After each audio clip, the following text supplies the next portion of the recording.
can you talk about what the Oxford Cup is? It's an institution. It's the most important thing that could ever happen in the industry. Going back to that, how it used to work. That's one thing that hasn't changed. You're going to have to cold call to be successful. I heard a story, you tell me if this is true, about you kind of cruising in Vaughan. What are you doing in my area? And he was very, very clear that he thought I should get out of the area and never come back. Yeah.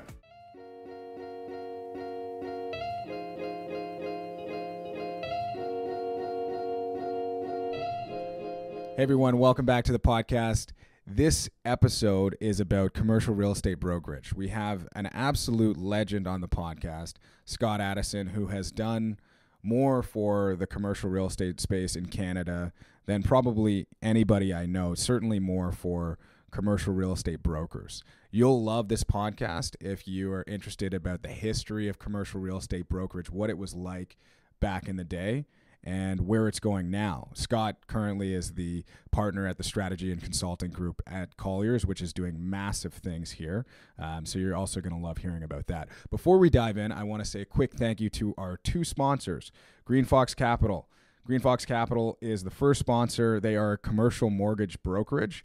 Essentially, for any deals where you want to get better financing, a higher loan to value, lower cost of capital, Green Fox Capital is the team that you want to speak to. They do construction financing, industrial financing, multi-res, you name it. Whatever it is, reach out to them and they would be happy to help you to make sure that your deal gets across the goal line.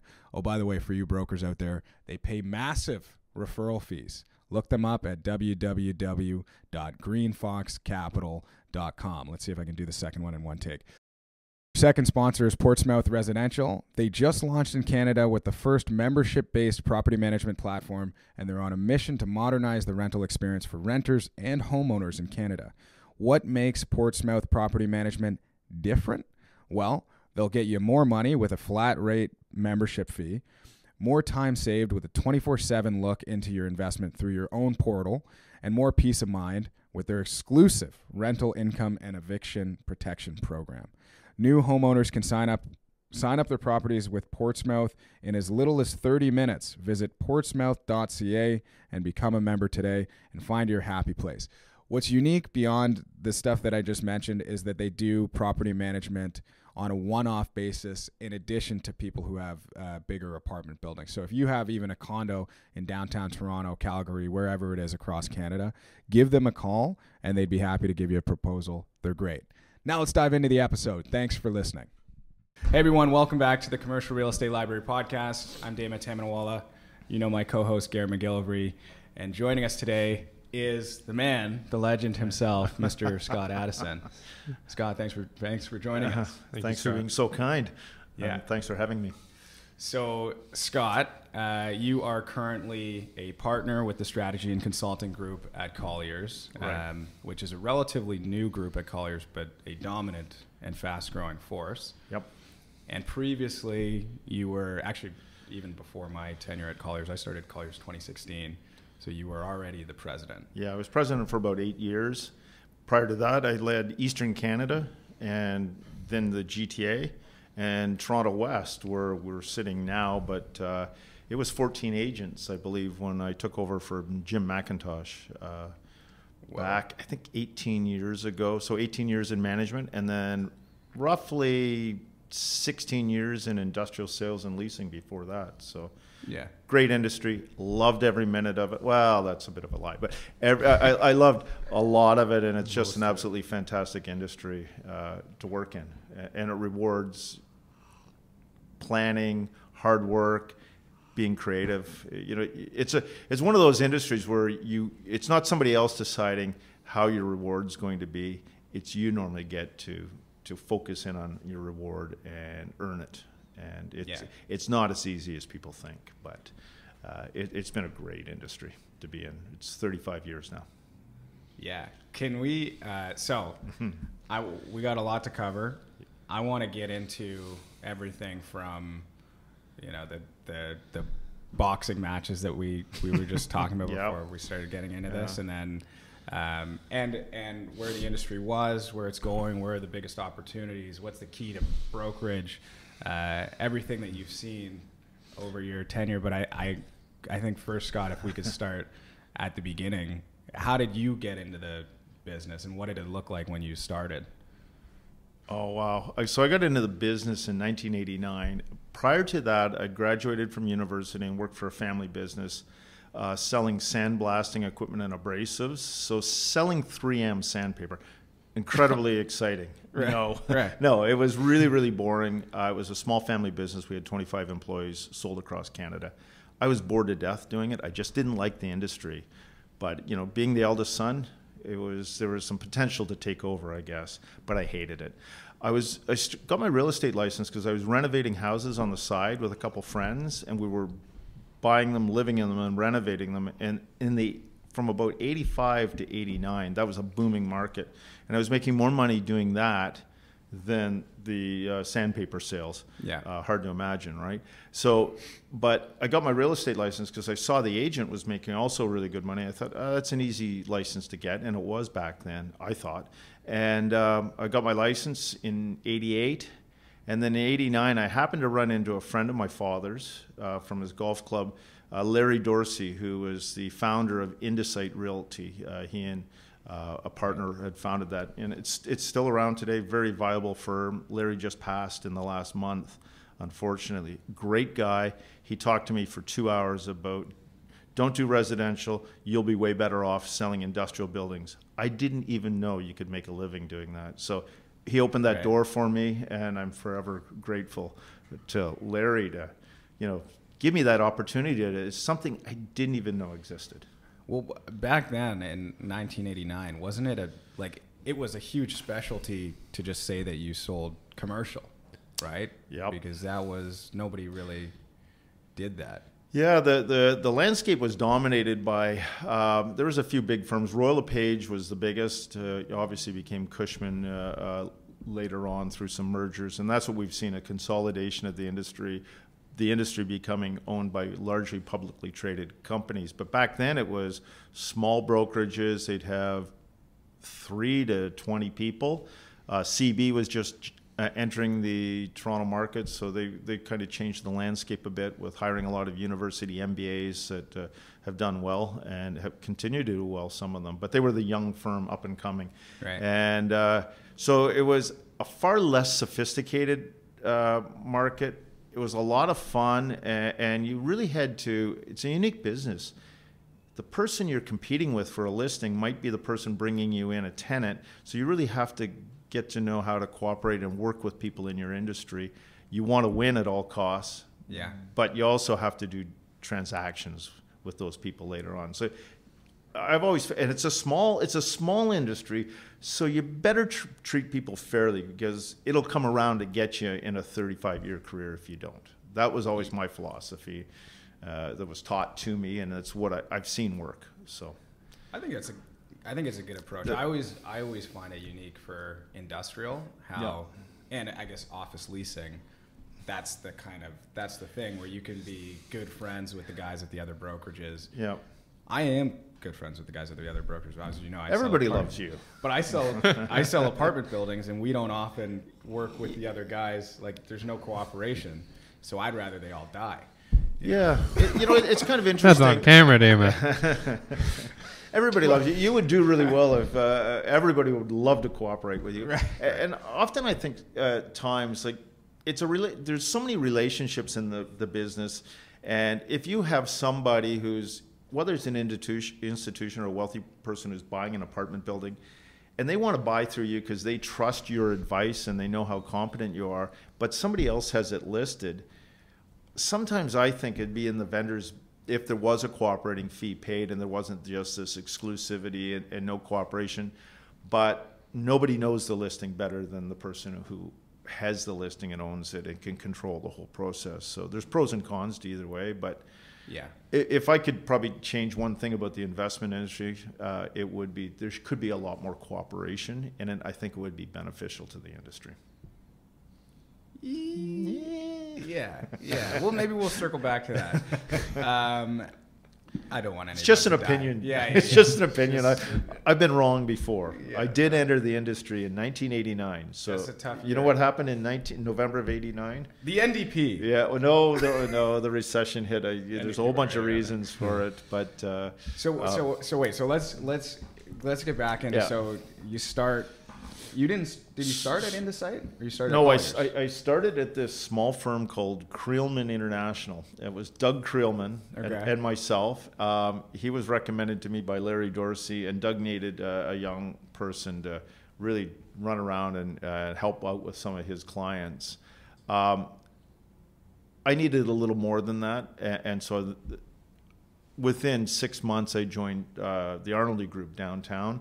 They were a fairly sized. They had about 28 agents, almost all office leasing, but some investment people, 0 industrial agents. So me with 6 months experience was the experienced go-to industrial guy.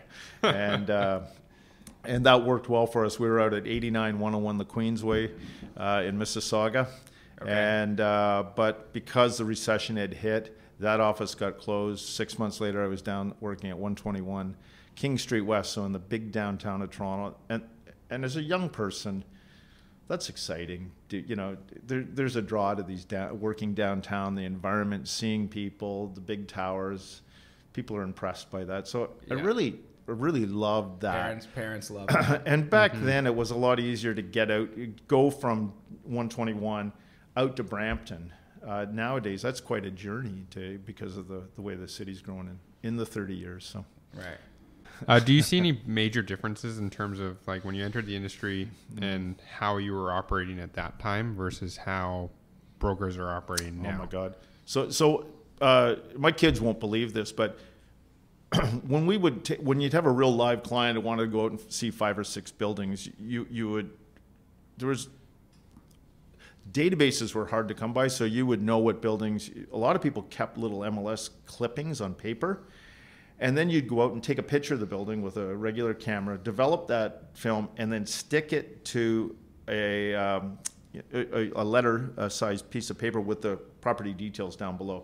Sometimes it was a company logoed letter, and then you'd copy that on a color copier, which was very innovative. So this is before fax machines, obviously email and everything, digital cameras. So you actually had to go out and take pictures of the building and develop that film and stick it on a piece of paper. So the industry's, become a lot more advanced with technology. But the other change has been, was a lot of private landowners, a lot of families that were builders that had turned into developers, had turned into landlords.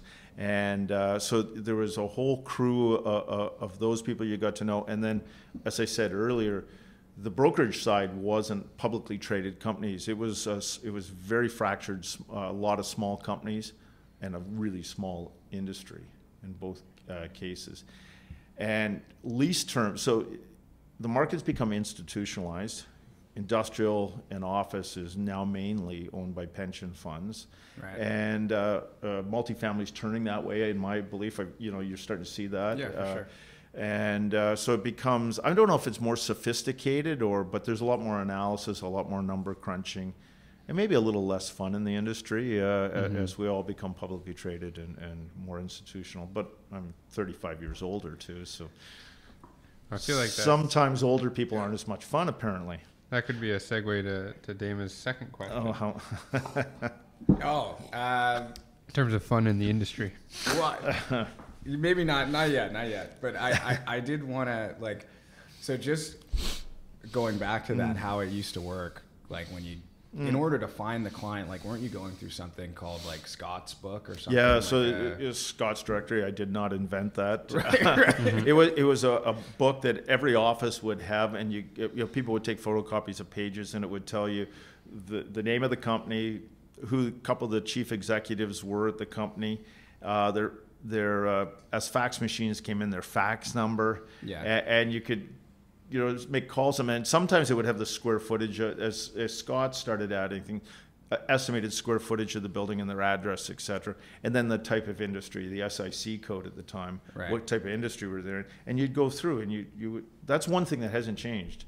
You're going to have to cold call to be successful in commercial, in my opinion, in commercial real estate.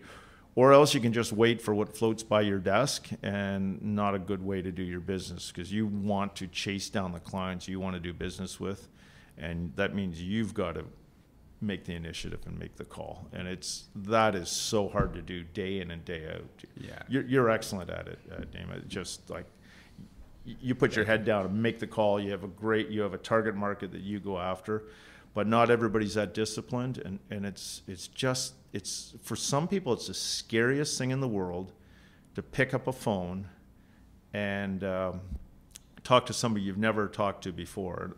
And you know, when you look back, the worst things that happen is somebody's maybe a little rude to you or doesn't want to talk to you.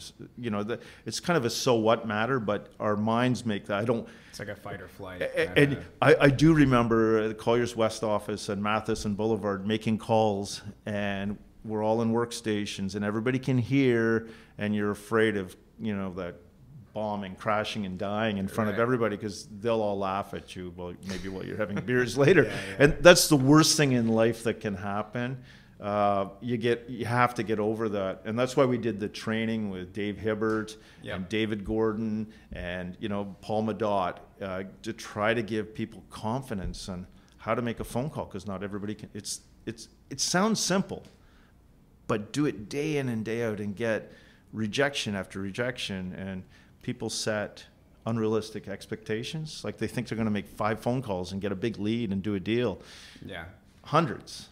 Yeah. Well, that's the challenge. It's so easy to stay busy. Yeah. And not do that. Do everything except for cold calls. I think one of the big traps is, before I make this phone call, I'm going to research and know everything about the property, everything about the company I'm calling, every relationship they have, and then you make that phone call, and that's it's one of those people who don't want to talk to you in the first place. So now you spent 4 or 5 hours researching. Yeah. It's not useless information, but do the research after you get your meeting. Yeah. Phone and get the meeting, right? And so that hasn't changed. It's weird that it hasn't changed. But one thing that we relied. We relied on these things called postal walks, and everybody who's 30 years plus here would have done them. You would create a flyer, and if you didn't have a listing, you'd phone some landlords that open listings and say, you know, can I advertise your property? And you'd put a couple properties on a flyer, and you'd mail it out to a postal walk area, Etobicoke. So back then, you would do all the buildings in Etobicoke saying, hey, I've got these brand new low tax buildings out in Mississauga, Brampton. You can go out there and pay half the taxes on it, which is pretty appealing to a lot of business people. And people would phone you off those flyers. Right. But you have to be ready to take the call. Mm-hmm.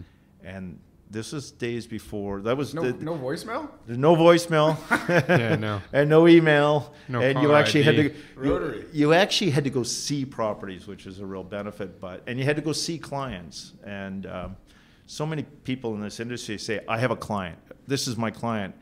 And if you ask them, they've never met them. So it's not a client's not a client until you've earned money from them, until you've been paid a fee. Mm-hmm. Yeah. Right? It's a prospect until that point. So you better meet them at some point. I think that's going to be a differentiator for, you know, even guys who have been in the industry a little longer and are more used to it, because their relationships are just going to be that much stronger. Yeah. Right. Okay, before we move on, I just want to kind of finish getting the lay of the land. So 35 years in the business, Arnoldy Group. Like, who are some of the names that maybe were at the Arnoldy Group or at Colliers who are still in the business? So Tony Arnoldy had. There's genius has 1,000 fathers. Tony Arnoldy worked for the Barnakeys. And Joe Barnaky, and did office leasing for them downtown. Graham Young, Paul Smith, these guys were like, when I walked into the office, they were like, wow, these guys are unbelievably good. Right. And they had the flashy cars and the good suits, and every once in a while they'd pick up the tab at the Argo Club or the Double Blue Club down below, or the Exchange, Sammy's Exchange. So there's a Bardstown. And, in the West at Royal LePage, there's this Darren and Cliff Tooth. They had the Coleman building. I think it was like 180,000 square feet of like 16-foot clear space in Etobicoke. And it was like, wow, if I could ever get that listing, that would be unbelievable. Right. Because most of the transactions you were doing, The market in Toronto, Orlando was building the biggest buildings for industrial. And they'd build 240,000 square feet divisible into about 30,000 square foot units. So they were building these, they were bombers at the time. Right. And so to do a 30,000 square foot deal, typically your lease term would be 5 years. Now we're seeing 500,000 square footers fairly regularly in industrial, and you're seeing 15 and 20-year terms. You don't have to be a genius to figure out that the commission will be a lot higher. And by the way, our lease rates were $2.25, $2.25. So now, what, 18, 20 bucks? 25. 20. They're not 20. Well, maybe they are.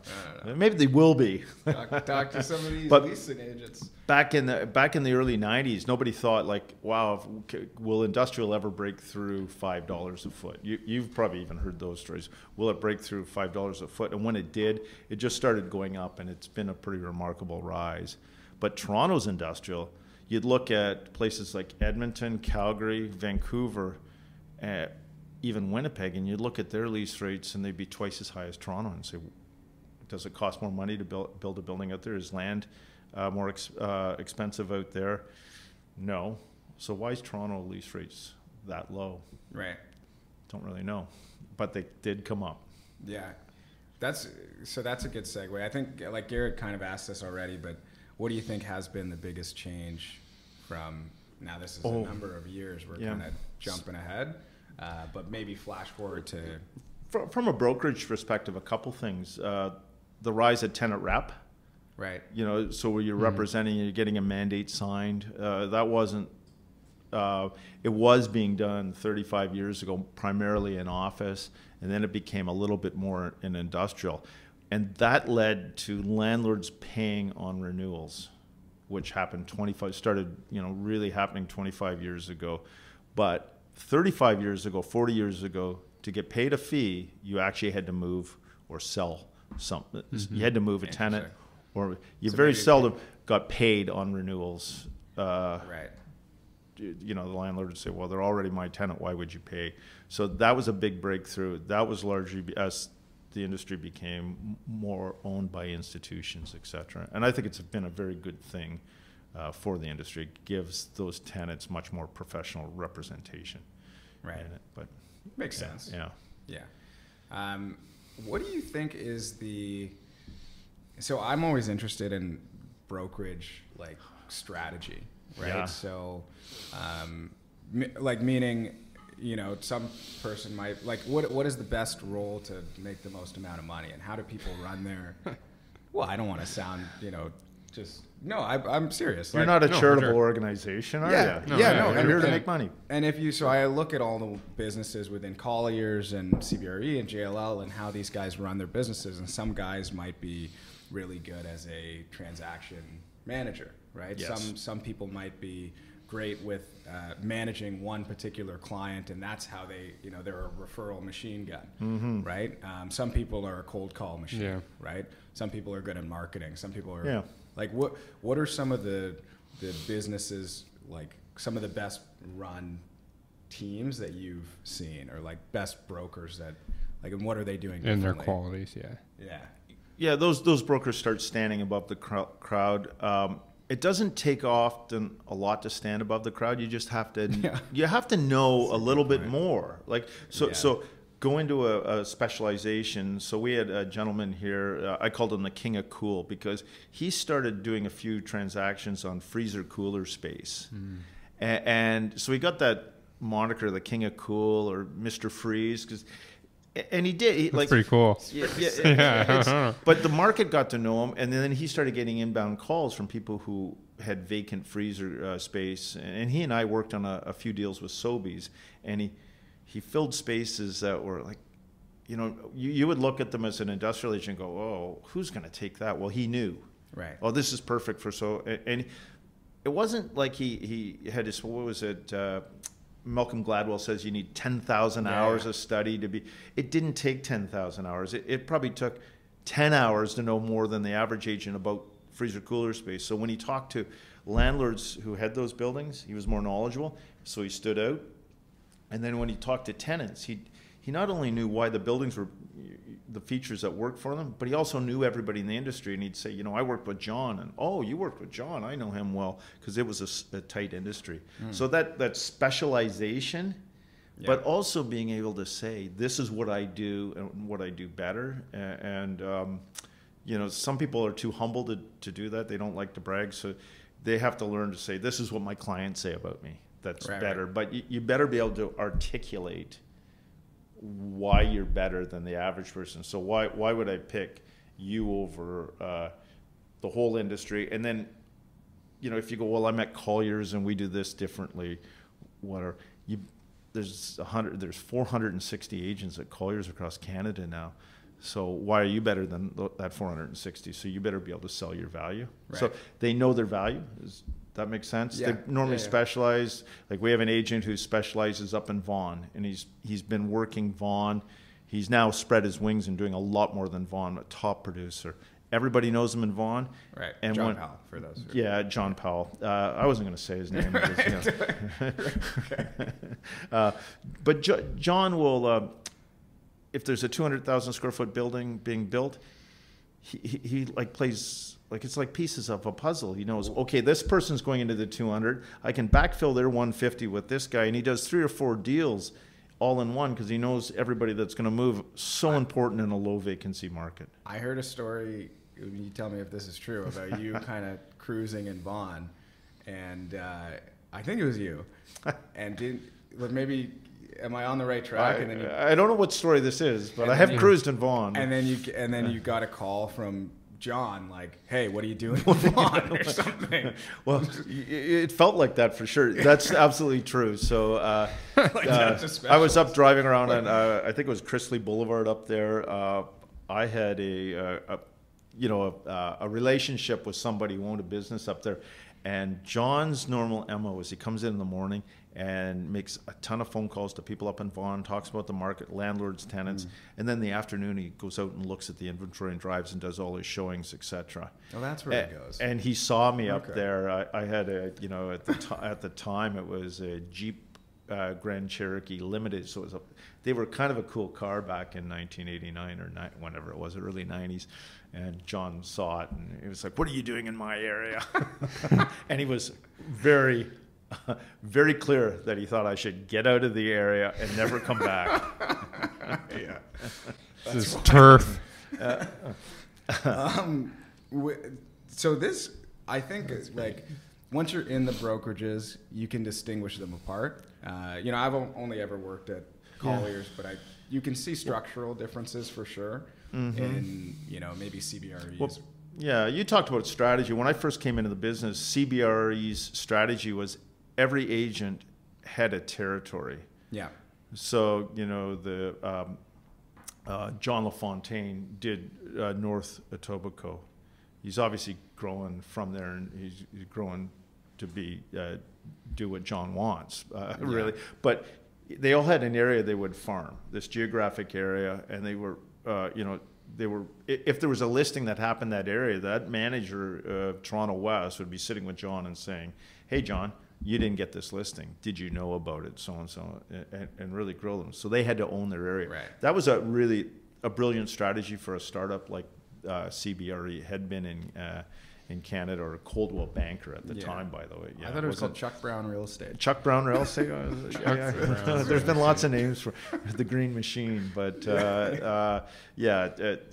Coldwell Banker, then they were CB Commercial, CB, and then CBRE. Right. I think that's all the evolutions. Their signage has changed over the years, as ours has. CB, a lot of the guys still call it CB Richard Ellis. Right. Yeah. The old guys. So, like, where I was going with that is, like, structurally, sometimes they're a little different. Yeah. But a lot of clients can't really tell them apart. I can tell them. Yeah. Funny story. I was a member of. I had a boat down in Lake Ontario, and I parked it at a dock, and there was this gentleman with a large boat on the dock, really large boat, and he owned a manufacturing business in Brampton. That would be prospected by a lot of agents. And he kept telling me he was dealing with one of our agents. I'm dealing with one of your guys. He's great. He's fantastic. Right. it happened to be a CBRE agent yeah. and not a Colliers agent. He didn't know the difference. And as a, They all start you know, with C. Yeah, exactly. one of the divisions. unpleasant jobs, maybe, or people think it's unpleasant. It doesn't happen that often. There's a dispute about who controls a client, Right. and generally, if there's a dispute, nobody really controls the client. But the clients often didn't even know who they were talking to, didn't recognize names. So we were talking earlier about how important it is to prospect and talk to people, but that talk to people, the goal is to get a meeting so they actually recognize you and know you. Because I can say 9 out of 10 times I'd phone a client, they couldn't remember who they were talking to in the industry. Right. Yeah, I'm talking to some Colliers guys, not sure which ones. Oh, well, which one do you prefer? I don't know. So, how do you've hired amazing people. I mean, I don't know what Colliers look like. I don't know what Colliers look. No, that wouldn't. Was that a pat on your own back? Yeah, I know. You want me to turn this camera to you? Yeah. So no, but you did hire Dan, who hired me. Yeah. Right. So, yeah. That I think is one of the big differences between Colliers. It's like, yeah, okay, the brokerage is brokerage, but everybody in this office really gets along for the most part, and it's like competitive, but everybody's doing well, and they're it's a big, like, a lot of my best friends work at Colliers. Yeah. Right. And so, like, how do you recruitment has been a challenge, at least over the last couple of years with the Great Resignation. How do you attract people that have that kind of amazing culture fit? Yeah, well, so I'd say it's changed over the years, but early on, I looked for people that I thought were team players. Anybody who knows me knows I love team sports, particularly hockey. And I also, I found growing up with that. Is it true that you play hockey 5 times a week? Don't tell my wife. Don't tell my boss. Yeah, 5 or 6. Mostly weekends. But having that sort of knowing how to play on a team and support other people, I thought was always important. And I think it is a people industry. It's a very competitive industry, but you want people who will work together to move everybody to a goal. And so I'm looking for that. I'm not looking for somebody who's a lone wolf. I can do it all myself. It doesn't matter what I've had people say that. Well, it doesn't matter whether I work at Colliers or one of the other competitors. I'll do well in this industry. Great. That's not what I wanted to hear in an interview. I wanted to hear why you wanted to work at Colliers, how you're going to move forward. I didn't. A lot of people are looking for certain characteristics. I never nailed that down in the whole interview process, but it's how the person came across in the interview and how did they show enthusiasm for the job? Did they really want it? And I can think of one particular gentleman. He'd moved his family of 5 kids from France. He was working for the cooperators in Kitchener-Waterloo, and he got his real estate license, and he interviewed with our Kitchener-Waterloo office. And there's no way they were going to take a chance on him down there because it was there was only 6 agents at the time. But Toronto West was larger, so he came and interviewed with me. And there was something about him, like this guy's English was second language. It wasn't really clear in the interview. He didn't know he lived in Kitchener-Waterloo. He didn't know any streets in Toronto and only lived here a year. Right. But he said to me, I can't live the rest of my life in a windowless office filling out insurance forms. I've got to do more, and I've got my insurance license. I came to Canada because it's opportunity. I'll work, as hard as I can and overcome all my challenges. And working on commission, I said, you start Monday. That guy struggled for 7 months because he was making prospecting calls. And then we realized, well, he speaks perfect Parisian French. Let's have him prospect in Paris. And it's like, oh, wow. I don't know why it didn't come to us earlier, but some of the simplest things in life come to you. It takes a while. And then once you've discovered it, it's like, yeah, why didn't we do this always? Anyways, he started prospecting to the L'Oreals and, all the French. Oh, interesting. And he won the ability to pitch for Florencia, which is out the Magna of France. And he won from North America, and he was doing their global renewals and he was corporate real estate for them. He brought in a partner, and Ron Jasinski from this office flew over there and helped them pitch. It's a pretty famous story. Who is this? Who is this guy? Dominic Bridan. He worked here for about 10 years and then transferred to Colliers Europe, worked on our corporate solutions business, and now he's older, and he bought in Nice. He bought the Remax franchise, and he runs a residential. He's got 3 offices there. So incredible success story, but he needed that opportunity. But I know everybody was going, what is Addison doing on this one? Right. Because it was a big risk. But I think you take some risks on people. But now I would say over the time, things have changed. I realize one of my unconscious biases, we're trying to get a more diverse industry here. More females in the industry, more people of color, etc. Less people that went to UCC and the Toronto establishment. And if you have an unconscious bias, you don't know you have that. You're hiring team players. Well, right. Less women played team sports. If you come from a underprivileged background, you probably didn't play hockey. It's really expensive. So we have changed that, and we've tried to change the funnel of a lot of people used to get hired because, I know that kid from my golf course, or I know that kid, he's a neighbor down the street, and it was always he. And so we've hired recruiters and scouts to look for a new breed of people, and it is changing slowly, but it's definitely changing. They're watching the stats on how the industry is changing, which I think is a good thing. Yeah. That diversity of thought is what you really need.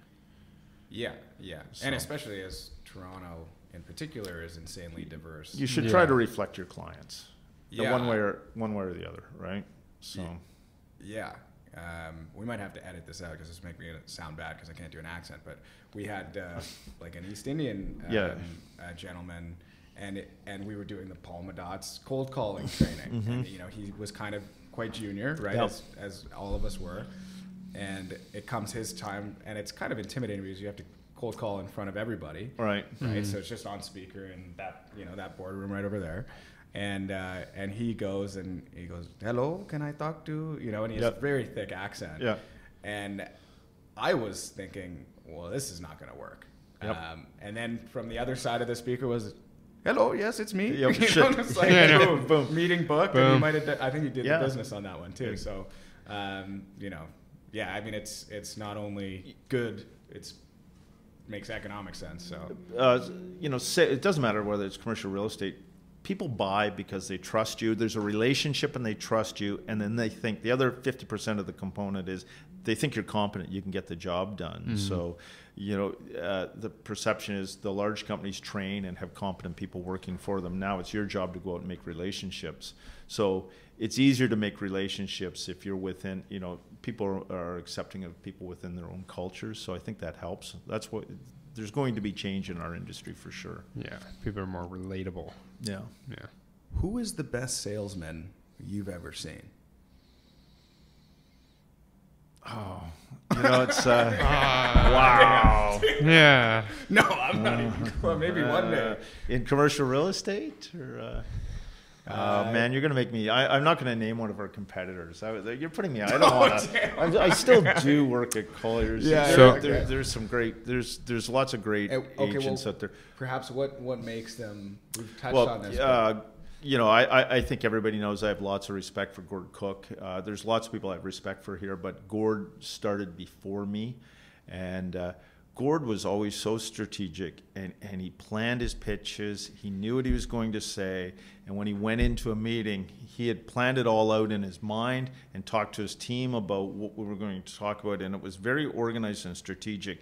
And they always said if my mother had a large, complex industrial transaction or an investment transaction, Gord would be one of those people I would just, Mom, you got to deal with her, because I trust him and he's super competent. So he's really great, but I wouldn't call him like the smooth salesman. That we've had a few of those who, they could, maybe they're not so good and they don't, but the client's going, oh my God, that's the greatest. Right.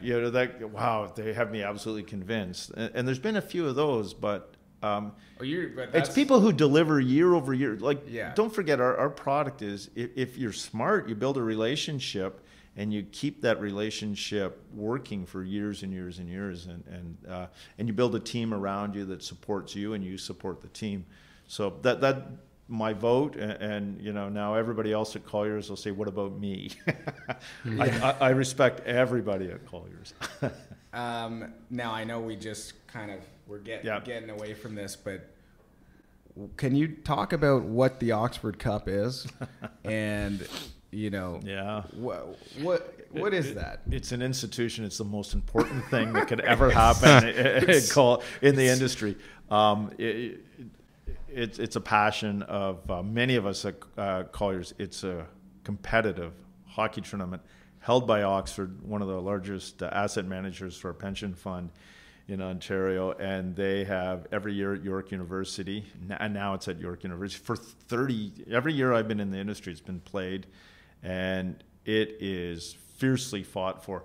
When they started it 30 years ago, it was more of you'd see guys drinking beer and smoking a cigar on the bench. Now it's everybody's played hockey at maybe a pro level, college level, and the lowest level would be AAA. Like everybody's serious. It's good. They have coaches on the bench, so it's highly competitive, and friends in the industry people getting into scraps. And, you know. But because of the passion, I think people know that. I'm probably not going to repeat some of the stories on myself there, but are you a champion? Yes, I was. We won. I was 50 years old. We won it. Jim McIntosh was a year or two older than I. We're by far the two oldest guys on the ice at that time. And then Colliers has won it a couple times since then, which I've coached. Right. So I feel like I've got 3 championships under my belt, and we're looking forward to a pretty intense fall. There's emails out already on that. It's like early November, right? It's normally later November, but there's going to be 10 practices. So, you know, if you're listening from the competition, you guys better get out there and get on it too. Yeah. It's a lot of fun. Everybody has a good time after. Oxford is a fantastic host, and it's good for the industry. But it gets intense. Like everybody, you know, when you're playing hockey, is there suspicion that some groups will be like temporary hiring people? You like hire an NHL goalie. So I know what you're alluding to. Excluded, but we were in the finals one year against one of our competitors, and the coaches are separated by a plexiglass panel that goes up 10 feet or so. And our competitor that year had a gentleman who'd played on the Leafs and some pro hockey and some American League hockey, and he'd actually played with our Thursday morning hockey that we played for 30 years. He was on the team, and he brought out a whole bunch of his buddies from the Ontario Senior League. That's a semi-pro league, I guess I'd call it. And they were all given one-day contracts. Everybody playing in it other than the goalie. So they were up 2-1 to us in the final. It's a little intense. I'm a little intense about hockey, and I'm a pretty competitive person. And their manager was laughing at me through the glass, and I kind of said, "Look, I don't think you're not really winning this yourself with a team of your own players. They're all signed." He goes, "1-day contract," and he was laughing. You weren't smart enough to think of that. So I leaped up over the boards, grabbed myself, and I pulled myself up over the plexiglass and jumped down. Now there's about 250 people watching from the industry watching this. And I think they were amazed that I could actually do that physically. And I dropped down on the other side. And as I dropped down, the manager is somebody I know quite well. And he's about a lot smaller than I am. And all I could think of is he just survived cancer and a heart attack in the last year. And I dropped down and felt like an idiot. And I told him, basically, I don't think what you're doing is fair. Walked out of the bench to the other side. But he told me later he was absolutely terrified of watching me. He thought his life was over. Jump over the glass, but it's a funny story. Not exactly something I tell my mother about, I guess. Okay. There were no more one-day contracts after that. No more one-day contracts. Yeah, I was a little heated talking to the Oxford executives about how they had to change the rules for next year. But people fly and employees in, and sometimes stretch the rules for who's in brokerage and who isn't. So right. So it's good fun. I'm a lowly B team guy. Yeah, B Mostly a team. locker Nothing room wrong guy, with even. B team, buddy. Nothing wrong. You're gonna Gotta fold the it's a towels. lot. It's a lot of fun. Our Colliers A team can play with the best of them. Our B team is like the bottom of the barrel. Like it's the tough go. So we just go. We play it in the morning, and then we're a good cheer squad though. Yeah, exactly. Yeah. Yeah. Can we talk about? And you're the best on the B team, buddy.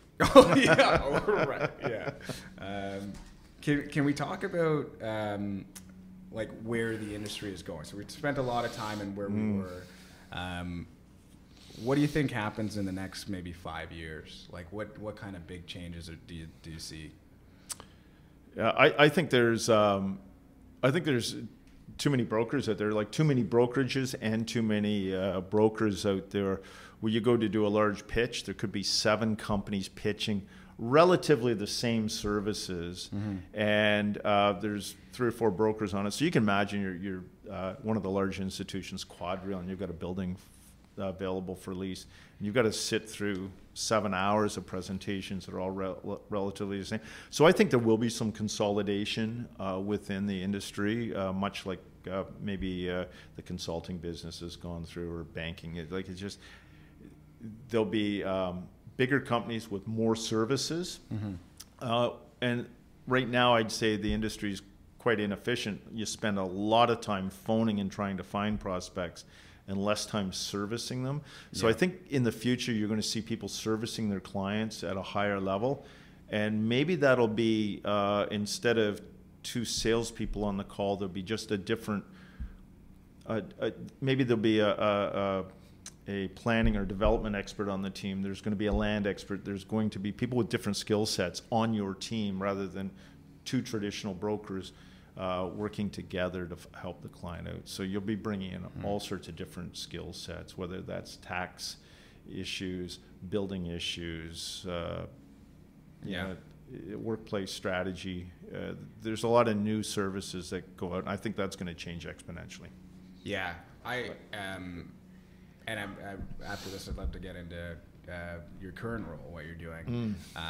But yeah, just like I always look at what the tech companies are doing now today. My girlfriend works for a fintech company. Oh yeah. And and it's everybody is siloed, right? So the person who does the cold calling isn't the pitch person, and then the pitch person isn't the one who deals with the business, and then so it's all different. And I think truthfully, the best people in brokerage do something like that, where they've kind of automated some part of that process for themselves. Yeah. But yeah, it's. I don't know if we'll ever get that siloed. No, because you have the state of the client. But yeah, you know, I think client relationships and people relationships are so important. So you're going to build up a strong relationship. But I think one of the things now is, in brokerage have a tendency, I can do that. Yep, I can do that too. I can do that too. And you know, whether it's selling different asset classes or different geographic areas, or even a different. I can do investment sales, but I can do leasing. I can do office and industrial, and we've seen that becoming more and more specialized. That pattern is going to continue. But I think you'll be adding different people to your team. So if you're a tenant rep specialist in office, you'll be bringing in workplace strategy people. You'll be bringing in a planner on your team. You won't be bringing in a clone of yourself. Right. So we have to provide. I just think the clients are demanding a higher and higher level of service, and then they're looking for the amount. Other change in the industry, the amount of data and information we have at our fingertips now. We didn't have I sound like a dinosaur, but we didn't have computers on our desks. Nobody had them. So how did you get your information? You would phone your sources and talk to people, or bring in the most knowledgeable person. What was on your desk? It was the business cards, your telephone. Most people had like Rolodex. Rolodex. Some people still have those. So, you know, wasn't there smoke I tell you billowing throughout the office? I know. Yeah, the cigars. Smoke signals. You'd have a Rolodex, and you'd have a little file thing, and you'd have file. You know, all the old brochures of a building, people kept them because, well, if that building ever comes available, I'll just, change the asking rate, etc. So there used to be these files, paper files full of them, and they were seen as extremely valuable. having the paper file on the last deal that was done. Obviously now it's all digitized. So whenever I walk through an office, if I see somebody with a phone book on their office, I just kind of go, wow, like that's so, so old fashioned. But you'll see it occasionally when you walk through, or you'll see people with tons of paper files and you kind of go, don't they know? Yeah. My appraisal company had a room about 2 or 3 times the size of this one, with just rows upon rows. Were they those rolling files? Yeah. Yeah. That would collapse and everything. Yeah, they'd collapse. Every appraisal report they did in the last 30 years was there, along with every sales report for every transaction in the Ottawa region, all there. Didn't you invent a new system for that? Yeah, I created a database for them so they could actually store it online. So then it would actually be, and they could actually search for things rather than just weave through a book to try to find the proper transaction and the information on it. So, there was the guy in the States who invented a big data company that has the word star in it, who's made billions. So you should have kept on that path. Yeah, I know. I think I was a little late on that. That was only 12, 13 years ago, but definitely could have done something for Canada. Yeah. The Star Company's only here recently. Right. Some great advice that I think people new in the industry, because you can look at a building, you can go on Google Street View and you can check buildings out and you can Google all sorts of information on a building. But Tony Arnold used to tell me, you're in real estate, you have to go look at the product, because what you see on Google can be quite a bit different. We've all had those internet surprises, something you think looks great on the internet, you get. Buildings are the same. You got to go look at them. You got to drive into the area and you get a real feel for it. Mm-hmm. The other important thing he told me is we'd gone to a building to look at, and Tony was an office leasing guy. I started driving back, and Tony goes, "What are you going back the same route for? Always go a different route so you can look at different inventory," which was, and I still try to do that. I don't drive home every day differently, but you do quite often. If you've got the time, just take a slightly different route and you see a whole different world. Mm-hmm. That's a pro tip. There's a pro tip, yeah. I don't feel like I just follow where my car tells me to go. Just be an Uber driver for once every Saturday morning. Yeah. So you ever been in the GPS in your car where it tells you, to go from 427 in Bermthorpe to the airport, you have to go to the Don Valley Parkway and around? They're not always right. Right. No. Right. Let's talk about the strategy and consulting group, Scott. What is the strategy and consulting group, and what are you guys doing? So what we're trying to do is offer a wider variety of services that real estate clients need. So we're trying to stay in the niche of commercial real estate, offering really 3 or 4 different buckets of services. One's development management. So people who own properties, whether they're a property to be redeveloped or it's a greenfield site, and they say, we'd like to get a building on it, but we don't have a development team. We don't have a planning team. So it's somebody who can go through and look at the feasibility, take it through the zoning, get all the commitments, go out for construction, tendering, and give you an institutional quality package that verifies why you should build it, what the lease rates and what the returns are going to be like, and what the costs are. Right. So that's development management. There's workplace strategy. Obviously, are people coming back to the office? How do you get them back to the office? How do you create a successful, flexible workspaces and things like that? So Kathy French, Robin Baxter are doing that with their group. And then we've got a more traditional consulting group that's helping people find the ideal location for their space, optimize their portfolio of buildings, figure out a strategy or maybe around exiting or getting some capital out of buildings, refinancing, or working with governments to, in the U.S., if you move a company down to the U.S., you can get quite a bit of tax incentives, labor incentive, training. And we've been really successful with doing that with a couple large Canadian manufacturing. So if you know a large Canadian manufacturing company, that's our ideal client who's looking to expand down in the States so they can take advantage of the huge U.S. market. We can educate them on how to save money on gas, hydro, training. It's amazing the incentives in the U.S., and they do exist in Canada, just at a different level and a different prospect. We're working with a technology company in Canada doing research, and they're looking at modernizing their research facility in Ottawa, and provincial and federal governments are being quite generous to help that happen. So thousands of jobs. Interesting. jobs. So it's really interesting work, but it's somewhat transactional. There's normally a transaction at the end of it. That's what I like, and it's an exciting opportunity. And having spent 18 years managing people, I'm really excited to get back into the transaction, because people management through COVID wasn't always fun. Let's just say that. Yeah. But 42 people in strategy and consulting. It was started 2 years ago. A thought from our former CEO David Bowden, and it's grown rapidly, and we've got lots of hiring out for that. We see it, being 100 people across. We're strong in Vancouver and Toronto. We're doing work in Ottawa. We have operations in Calgary right now. So we see her expanding into the major cities across Canada. And then it's something that globally, of course, Colliers is headquartered here in Toronto. Our global group's looking at it and saying we should be doing this in more countries, because it seems to be pretty successful. Yeah. In high demand. It's cool to hear. It's been fun. Yeah. It's cool to hear you talk about it, because I know that you guys have been having a lot of success, but it's not as publicized. Randy Gladman and the development planning group, they've worked for large institutions. They know what it takes to say, why should we buy this piece of dirt? What could we turn it into? What are the returns on it? How could we lease that with certainty, and put a package together that you could go to your bank and say, I'm going to build this 300,000 square foot building. Here's the returns I need financing on it.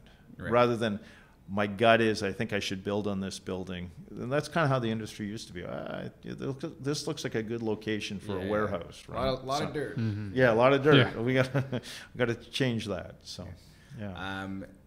Final question, Scott. We really appreciate your time. We ask this question a lot.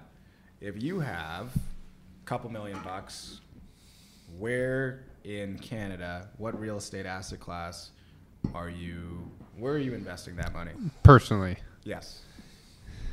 You want me to say multifamily, don't you? No, I don't. Actually, I do think multifamily is that's such a smart long-term investment. And if you can get a great asset for a couple $1 million in multifamily, people worry about rent control, but rent control also moderates the market. So the rent's going up every year by whatever it is. And if you've watched multifamily, I think it's been a super smart investment over the time, and more institutions are coming into it. I love industrial, but that's probably where I'd go, because I know industrial. Stick with what you know. And I would buy industrial. I think that, if you can buy, I think small multi-industrial is still going to have high demand, and it's maybe not the sexiest product. So you could probably buy some of that better than maybe you can buy big. And for a couple $1 million, you can't get into the large bay stuff. So a couple $1 million, I'd be buying small bay industrial and thinking those lease rollovers are going through the roof. And as maybe it sounds a little cruel, but those tenants don't often have the option they have to pay market. They can't afford to move, but they need a location. Right. So they just pay over and over. Surprisingly, there's not a lot of default in that side of the business. So that's what I'd buy. I like it. There you go. Mr. Scott Addison, Toronto as well. Commander-in-Chief. Thank you so much. Yes, Thank you. This has been fun, and I enjoyed it.